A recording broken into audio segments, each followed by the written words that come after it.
Hello, welcome to Integrate. I'm Rhiannon. Today we have a downward dog upper body hack video.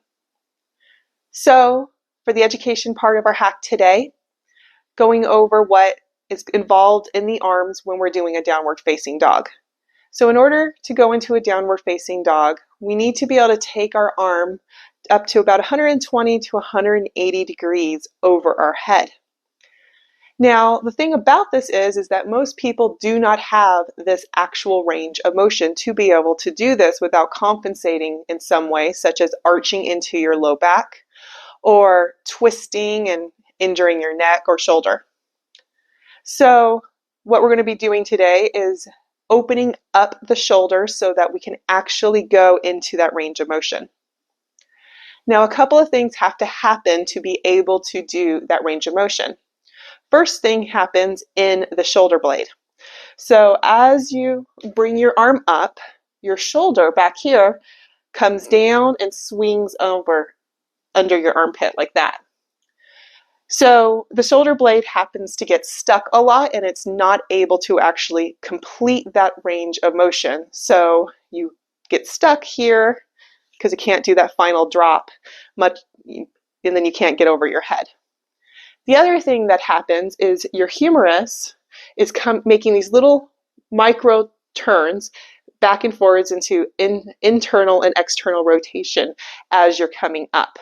So if your arm isn't able to genuinely internal or externally rotate, that will also hinder your ability to get your arm over your head. So that is what our hacks are going to be addressing today. So we're going to start standing. You're going to need a doorway or a pole or something to grab on. I'm going to use the pole on my bed here. And what we're going to do is we're just going to take one arm and grasp that doorway or whatever you're grabbing. We're going to take that leg that we're grabbing. We're going to step back. And then we're going to kind of hinge forward as we're pulling our hips back. We're going for a stretch right here underneath our armpits into our lats. And we're just going to first pull back. And then when we have it, we're just going to slightly turn the other arm so that we're looking underneath our armpit. So this is just a very small movement. You don't want to be dumping into it or you're going to cheat the stretch. So pulling back, once you get that and you feel that stretch right about here, we're going to use our breath to deepen it. So we're going to inhale and feel that stretch right in the back of that shoulder blade of that arm that you're pulling. And then exhale, pull your ribs down towards your belt line. Inhaling deeply, exhaling. Every time you inhale, pull your hips back a little bit more. We want to stay here for relatively about 5 to 8 breaths to really get that stretch.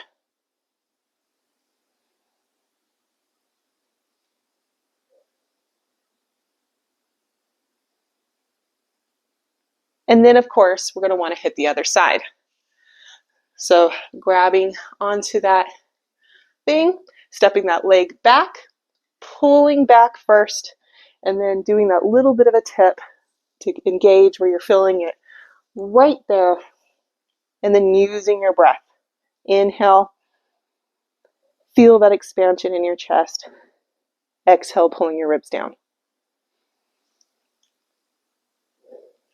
Again, doing this for that 5 to 8 breaths.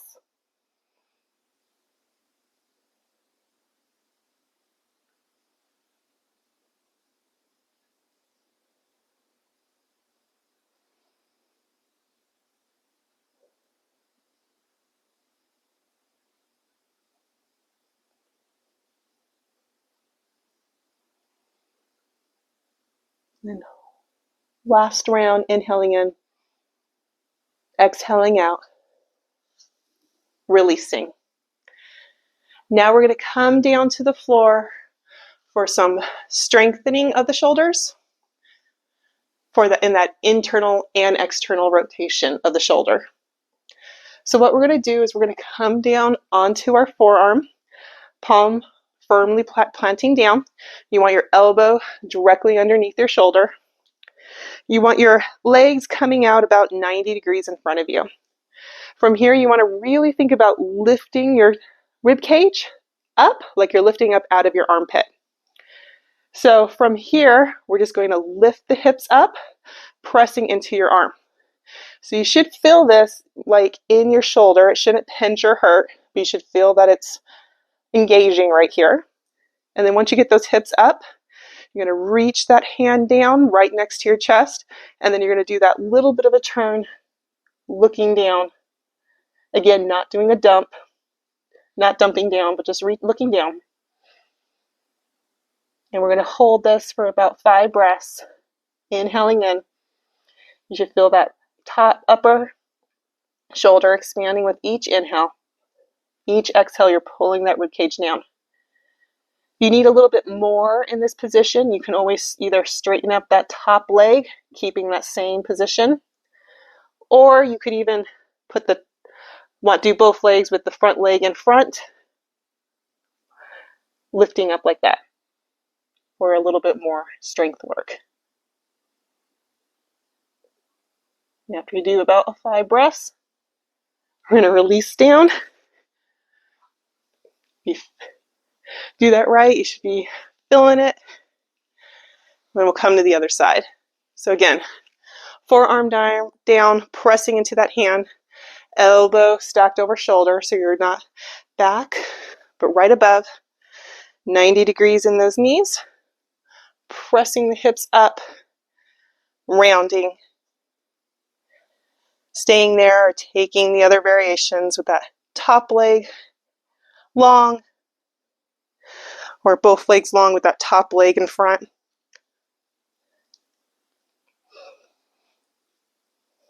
Feeling that inhale.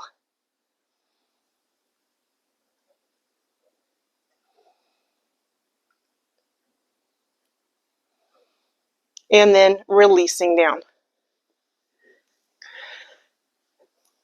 So we did our breath, we did our posture, and now we'll do a little bit more mobility. So we'll start this one by taking our toes together, knees apart, coming into child's pose. Walking your hands out in front. Going to press your palms firmly into the mat. You're going to think about lifting your spine up. Nice active child's pose, lifting that spine. And then from here, think about dropping your armpits down and holding it. And you can stay here if that feels like it's enough.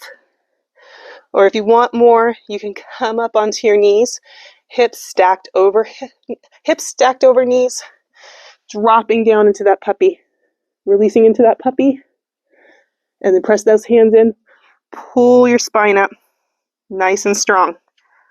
Feeling that nice active engagement that we're going to be looking for in our down dog. And releasing down. So inhale, press up, exhale, release. Inhale, press up, exhale, release. Let's do that a couple more times.